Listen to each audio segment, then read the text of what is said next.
Hey everybody, Friendly Hospitality, Glenn here. I'm still at the RainesCo conference, although I'm probably home by the time you guys are watching this. I'm excited because I'm having a great time. One of the things that I love about Raines is that they're really taking good effort to make sure that everybody in the organization has a chance to move forward in their careers. We're going to talk a little bit about that with two amazing people. I've got Nancy Obstler right here next to me and Stephanie Atkisson. Both have the title of VP Sales and Sales, Marketing, and Revenue.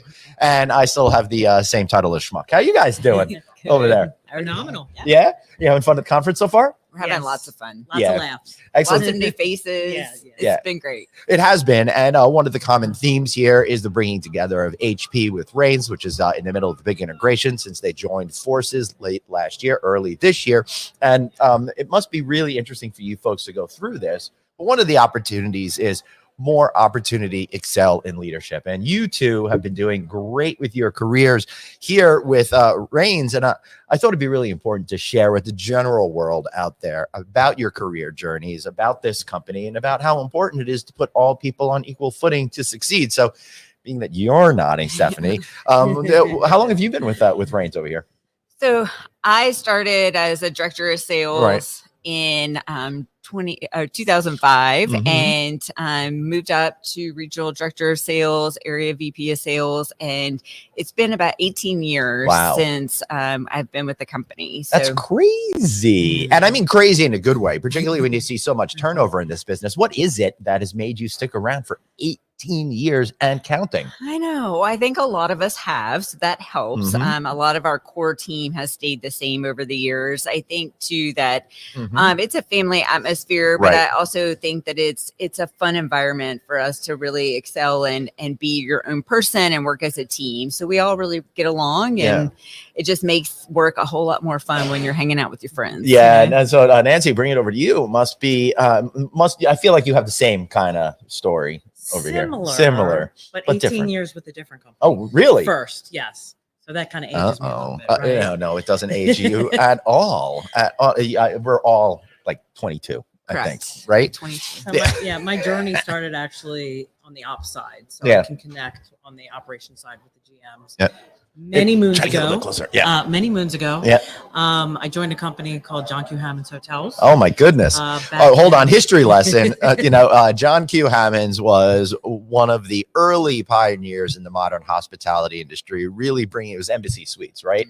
Mainly, building a gajillion embassy suites out there, and really defining what hotel ownership is today. So amazing that you worked with him. Yeah, and I did know him and work with him. He was still doing deals well into, I think, his 80s or something like that, if I'm not mistaken. He was late 80s, for sure. So I'll date myself, but back in 1999, I joined them.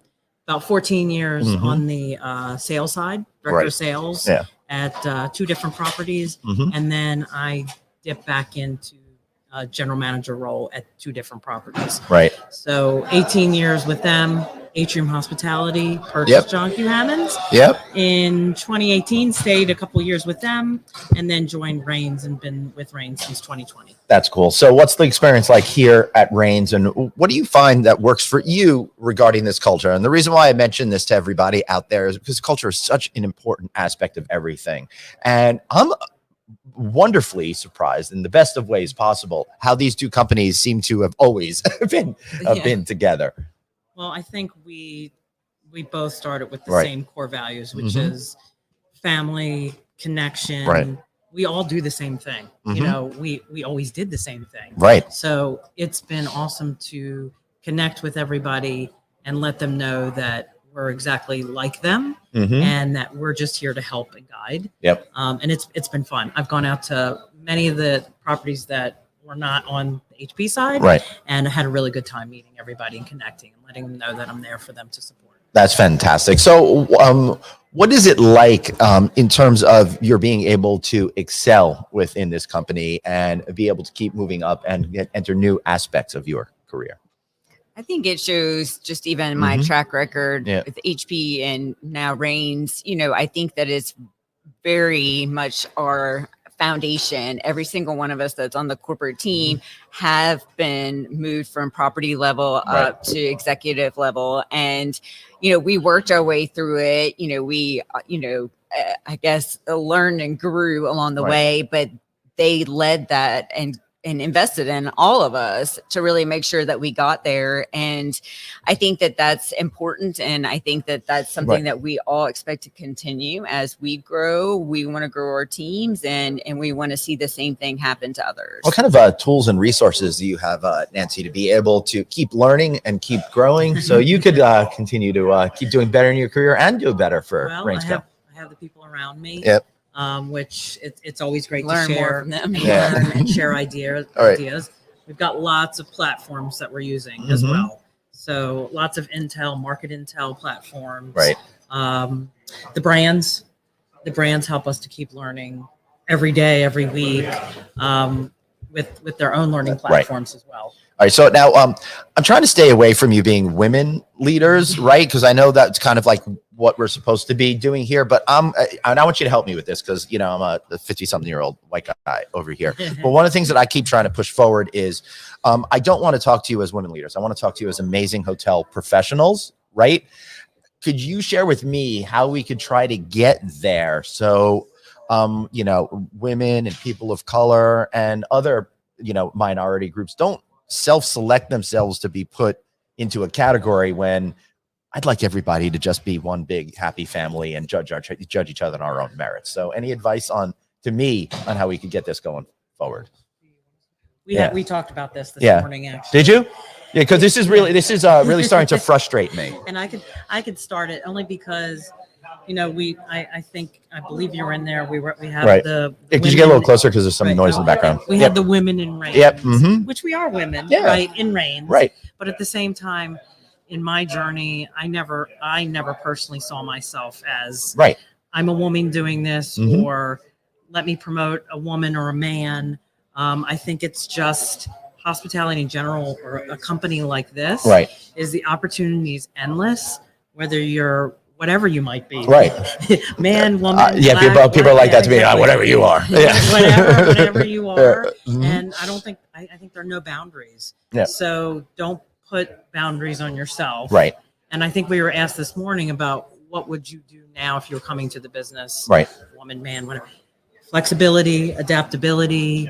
It's a great hospitality is a great thing to get into because there's so many directions that you can go. So I'm trying not to create boundaries myself. By elevating everyone, you know, be mentoring and elevating, and we're gonna try to teach everyone that as well. Stephanie? Well, and I think to support each other, right? So I think that the biggest thing is that we all really need to work together and come together as a group, man, woman, it doesn't matter. It really doesn't. But it's all about what drives you, what you have passion in, and that's what you need to go for. And, you know, if it's not fun, if you're not enjoying your everyday, then it's probably not the best fit. But, you know, for us, I mean, I think that it's mostly that we know, you know, maybe there's more female, you know, like the time efforts that come away from maybe family or other things. And we get that that's not just a female nowadays, it's male or female. But it's still, the burden seems to fall more on women than men. But it can be done. And I think that's the biggest message that Nancy and I have been putting out there. I mean, we both have children. We're both traveling all the time, and you know, we juggle and prioritize, and we want others to know that that is possible in the hospitality industry. It is possible, but I get the feeling, and you know, again, feel free to tell me how wrong I am, but I feel like we're still being pressured by society for women to be the main caregivers, and it seems to be much more accepted. Like when my twins, who are 19 now, were little, it just made sense for me to be the one that was traveling. And my wife is a teacher, but she really had to deal with the burden at home while I went. So you have to have like really good partners in order to be able to make things work. But I do think there is some sort of extra emotional component between children and moms that's a little bit different than children and dads. And I think that probably causes some problems for you that I wouldn't necessarily have in my career. So I wouldn't think about, I got to be home necessarily for this, that, and the other thing, right? Where your kids probably go mommy first before daddy, right? It's all about priorities. So, you know, in my case, both my husband and I travel. Right. So wow, it's rough.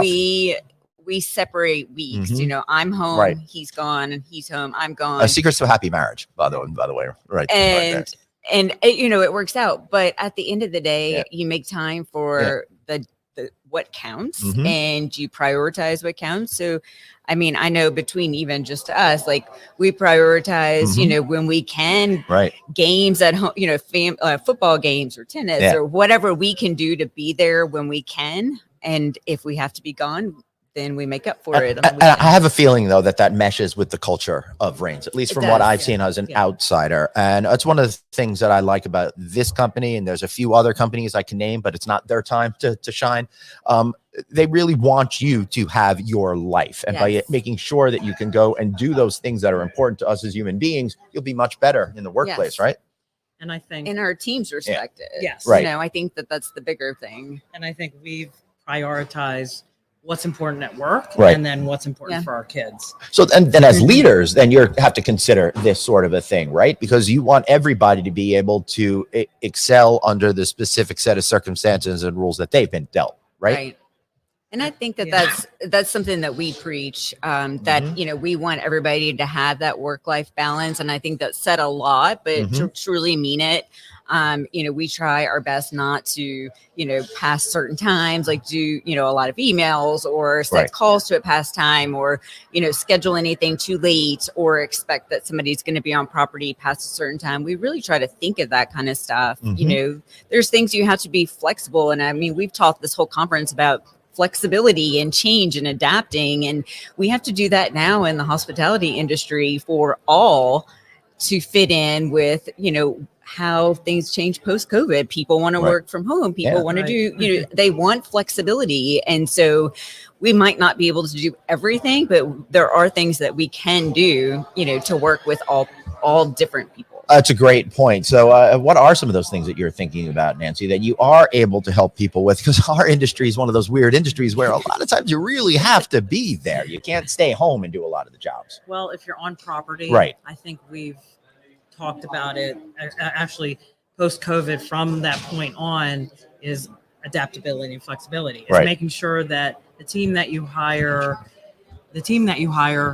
it doesn't matter. They don't have to work an 8-hour shift. Find 2 or 3 people who can work 4-hour shifts and switch between them so that they can each have lives, go to their kids' games, college, or whatever they're doing, whatever, or go to school, whatever it might be. And then for us, it's being connected. So making sure that we are on platforms where if we're at the hotel or if we're in a plane, which has been lately, or in a car. I mean, I hate to say it. Car. I don't text in the car. Not driving. But we understand. We're connected. Earbuds, platforms that we can stay connected and make sure that the properties are, you know, are performing to the expectations. So I'm a little bit of a Luddite, right? So I'm uncomfortable with new technologies, which is strange for the guy that started doing the video podcasting and stuff first. But I finally got my phone and the car to connect, and I get text and I can do talk to text. And I just learned that if you say certain bad words and it repeats it back to you, it beeps it out to your car. So the Google Voice doesn't say the F word, just in case you guys want to know. So I don't know. And I don't know if we're the ones who say the F word. But. Well, I am presenting this as a public service announcement because obviously you've never heard those words before. But I think what this really brings us to is the idea of mentorship, right? You want to bring people in, you want to engage them, you want them to be able to work under the rules that apply to their lives with flexibility, but you also have to make sure that they are well cared for and understand that they have someone within the organization that can help them move forward. How do you folks view mentorship, and what are you doing in order to help the next generation of young professionals? I mean, I have participated in the mentorship program with the Ford ambassadors with AHLA. And you know, I think that that's a great, easy platform for anybody in the industry to get involved in. But I think just having somebody that you have a safe space with that cares about your perspectives and will listen to you, but also give you a different perspective and continue to push you to grow personally and professionally. And sometimes personally is also professionally. And especially as a leader, understanding how you can be better every day. So, I mean, just surrounding yourself with the best people you can that make you better. And I hope that, I mean, we want to do that, and we want it to be a fun environment, a safe environment for our team. But, we can have, standards and policies and all that stuff. But at the end of the day, we're still human beings. So we want to enjoy those moments that, good and bad, and grow people and give them the knowledge they need to move to the next level. Yeah, Nancy? And for me, I've been very fortunate, or I was, as I said, to have 2 different leadership roles on property. So on the sales side, and as a general manager in a hotel, I had tons of opportunity to mentor multiple people. For on a selfish side, as I was saying earlier today, is for bench strength.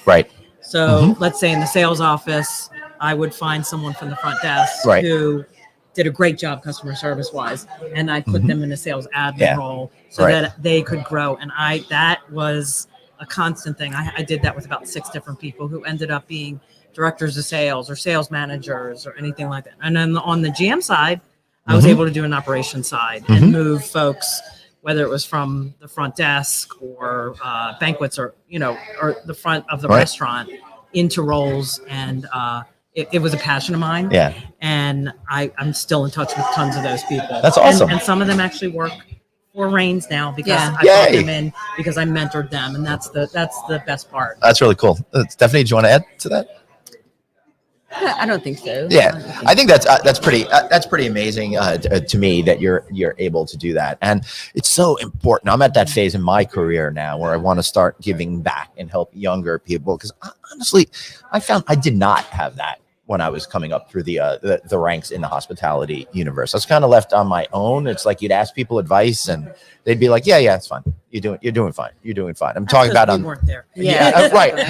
I know, but there were a few certain people out there who really helped. And I would say over the course of my entire career, the best bosses I've had are bosses that happen to be female, because they seem to be more empathetic and understand that I was at a certain station in life and needed certain things, where a lot of other people would be just like, buck it up, baby, and that sort of a thing. And I think all of us need that extra help. There's a lot of times we don't know what we don't know. Correct. Particularly young people that are coming up in the hospitality world. They may not have never had an experience before that they're trying to deliver to their guests, right? We were just talking about this last week on an episode, or 2 weeks ago on No Vacancy. I don't even remember when. All the days kind of blend into one, about that whole notion of you should let your staff stay in the hotels because they may have never stayed in a 3-star hotel or 4-star hotel before, and they don't even know what to expect. And mentoring,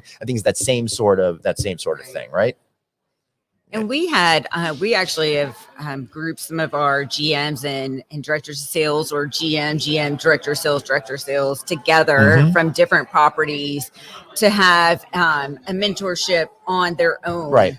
Given some parameters and having that safe space where they can go to each other and try to push each other to be better. So we've tried to do that internally as well. I love that whole idea of creating a place where people can feel comfortable to express how they feel, because if we can't communicate and we can't get on the same page, then we're never going to be able to move forward and be successful. Now, y'all have been very successful over here.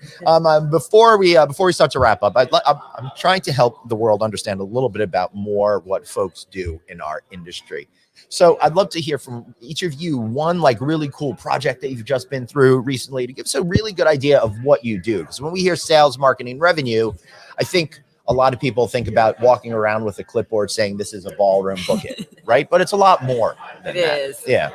I think that the coolest thing we've done recently together, we've done a lot of great stuff, but we recently pulled together and kind of created a foundation of a restart in the sales department, from just beginning to end, what we should be doing, what we were doing prior to COVID, and what getting those habits back into play, because when you stop doing something, you kind of forget. So we've done so much training, and we've now implemented like bi-weekly trainings with GMs, directors of sales on all different topics that our whole team gets on, corporate team, etc. Right. But I mean, we really have developed, I think, a simple foundation where everybody can really feel like they understand the expectations, and it's an easy roadmap to follow. Beautiful. Nancy, what about you? And I'm gonna ditto her because we worked on it together. I love it. In that, coming out of COVID, you know, there was no sales, right? There was no one to no one to see, no one was in their office, or you didn't know where they were. Yeah. So the team got a little bit complacent. Right. So we decided as soon as we came to the end of last year to kind of let's just reset. And that's what we basically call it, was a sales reset. And let me say, and not complacent is one thing, but also a lot of people came up, their whole careers have only been in an upswing of hospitality. Yes, so they may never have learned some of the fundamental skills that they needed in order to be successful in a down market. And when you have the downest of all down markets, you really got to go back into the trenches and start from scratch. But it also gives you an opportunity to kind of reinvent how you're doing things and modernize everything and bring it up into modern sensibilities. So while it was horrible, it was probably pretty cool to almost be able to start with a blank slate, right? It was. Exactly. I think it was a lot of fun. I mean, we took things that we had, but we totally changed everything to something simple and easy to follow for anybody coming up. Because honestly, a lot of people, even on our team now, they are new to, some of them are new to hospitality. They didn't grow up in hospitality because they decided to join maybe after the pandemic, or they got, they had to have a life change, etc. So it's something that you can walk in and easily follow to be successful. And I mean, and have fun. So, I mean, that's the point. It really is. And all you out there who know me, you know that my whole philosophy is have a great time, love what you do, and the money will follow. Yes. Because if you're not satisfied with yourself internally, with what you're doing, you're never going to excel at that and be the best you can. And when you don't really love being in an atmosphere, you're not going to like go that extra mile, right? Exactly. And in order for all of us to be successful, I know you both have that habit of just do one more thing. You get to the end of the day, you're done. Just do that one more thing, and over time, it like adds up over time, right? Exactly. Yeah. Any other? How about each of you give us one piece of advice for some of the up and coming professionals that are out there? Adaptability and flexibility, and have fun too. Flexibility of thought. Yes, as well. Adaptability, flexibility, and fun. I think that's what hospitality is all about right now. Just think, be adaptable, because we saw how bad things could be. Right. So, I mean, could it get any worse? I hope not. I don't think you get less than zero occupancy. No. There was one day where one room sold, right? But those are the three things that I would say if you're coming into this industry right now. Just go in with those three. Excellent. Things. Stephanie? Well, and I would say try different things if you're coming into the industry. Try the front desk. Try the housekeeping, try the restaurant, do like almost like raise your hand and help out wherever you can, and see where you're passionate and what gets you excited to go to work every day, and that's the best route to go. Yeah, absolutely. And you don't even realize that there's so many different jobs that you might find your true hospitality love by opening yourself up to some of those new opportunities. My piece of advice, even though I didn't ask myself to give any, is try to be your authentic self. I found that I spent a lot of years in my career trying to be the individual I thought people wanted to be, as opposed to legitimately being me. And the more I've allowed myself to be me, the more I've been successful. I don't know why that is, but I think that people can relate. Right. You get to be more relatable. Right. When you're more genuine, people feel that, right? Even if it's not something super tangible. Wow, this has been awesome. Thank you so much. All right, we got two amazing hospitality professionals here, Stephanie Atkisson and Nancy Obstler. I'm Glenn Hausman. Thanks so much for watching. Remember, subscribe to No Vacancy News. Text the word hotel to 66866. That's hotel to 66866. And I'll give like one of those YouTube things for a second. Hey, like this video, hit the bell, all that kind of stuff. All right, everybody. Thanks so much. It's been a great time. Bye. See you next time. Bye, everybody.